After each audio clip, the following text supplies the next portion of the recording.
to those who tackle philosophy just to be able to talk about it. When looking at long-running arguments, what can I add to what's already been said?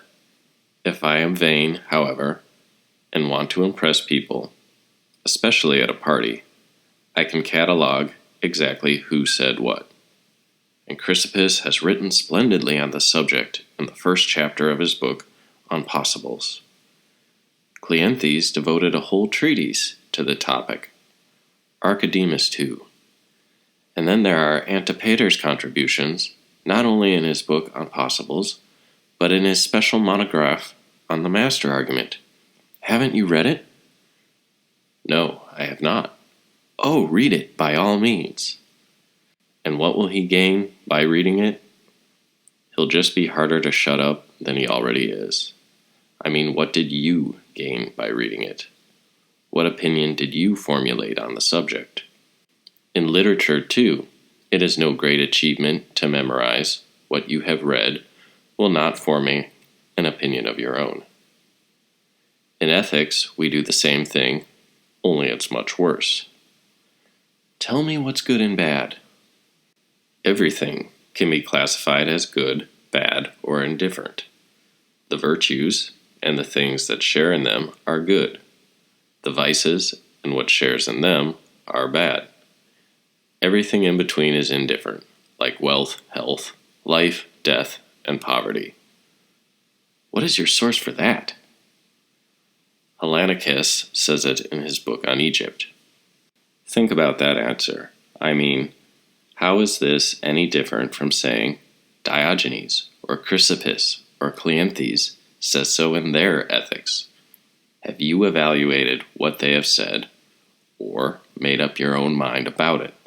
Let's see how you handle a storm while on board a ship. Do you still maintain these distinctions when the sails are flapping madly and you're crying out to heaven? Suppose some joker saddles up and says, "Please, be so kind as to remind me of what you were saying the other day. A shipwreck is nothing bad.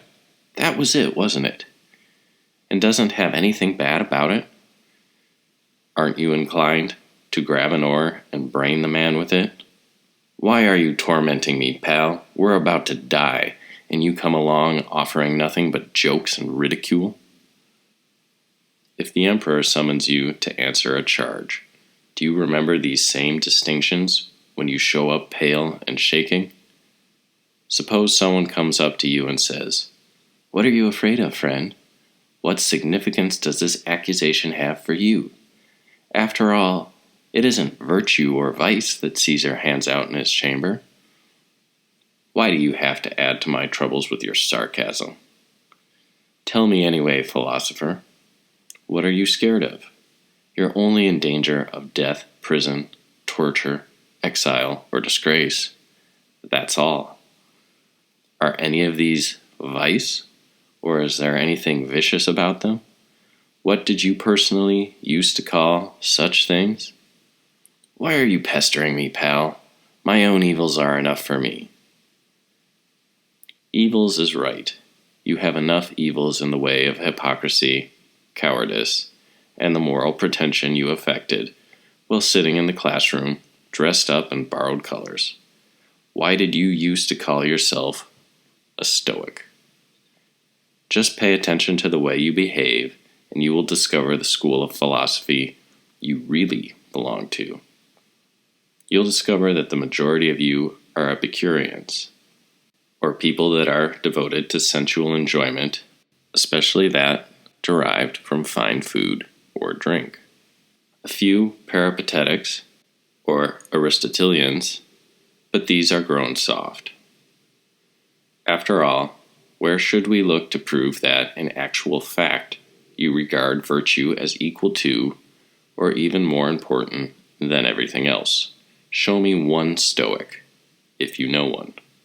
Of course, you can produce thousands who talk the Stoic talk. They are the same ones who are no less conversant in Epicurean principles, and can give you an expert account of peripatetic doctrine too. Well, who is a Stoic then? We call a statue Phidian if it is characterized by Phidias' style. So show me someone characterized by the beliefs that he espouses. Show me someone untroubled with disturbing thoughts about illness, danger, death, exile, or loss of reputation.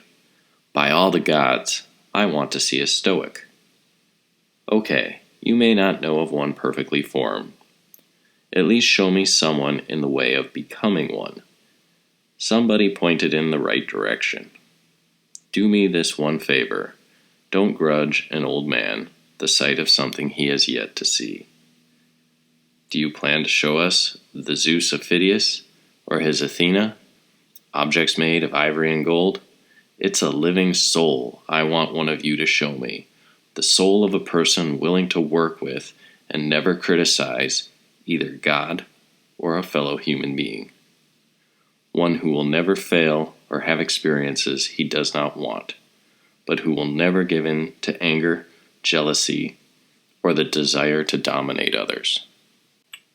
But rather than try to describe him in detail, I will define him simply as someone set on becoming godlike rather than a man. Even in this body of death, his mind is focused on communion with God. Show me this person, but you can't. So stop kidding yourselves and deceiving others about what's most important. And stop assuming an identity that's not your own. You're all thieves and robbers at large of deeds and titles that don't in the least pertain to you. Well, I am your teacher now, and you have come to me to be educated. This is my ambition. I aspire to make you proof against force, obstruction, and disappointment, free, content, and happy, with your attention fixed on God in every matter great and small. Learning and putting these goals into practice in the meantime is the reason you are here. So why can't you do it? If you have the right ambition, and I in turn have the proper training, what's missing? Whenever I see that a worker has the right material, I expect the work to be done. Well now, we have a workman here, and we have the material. What are we missing? Cannot the thing be taught? It can. Well then, isn't it within our power? On the contrary, it's the only thing within our power. Wealth is not, nor is health or fame. Nothing, in a word, is within our power, except using impressions correctly. By nature, this alone cannot be interfered with or impeded. So tell me the reason why you don't succeed. Look, either it's my fault or it's yours, or the fault lies in the nature of the thing.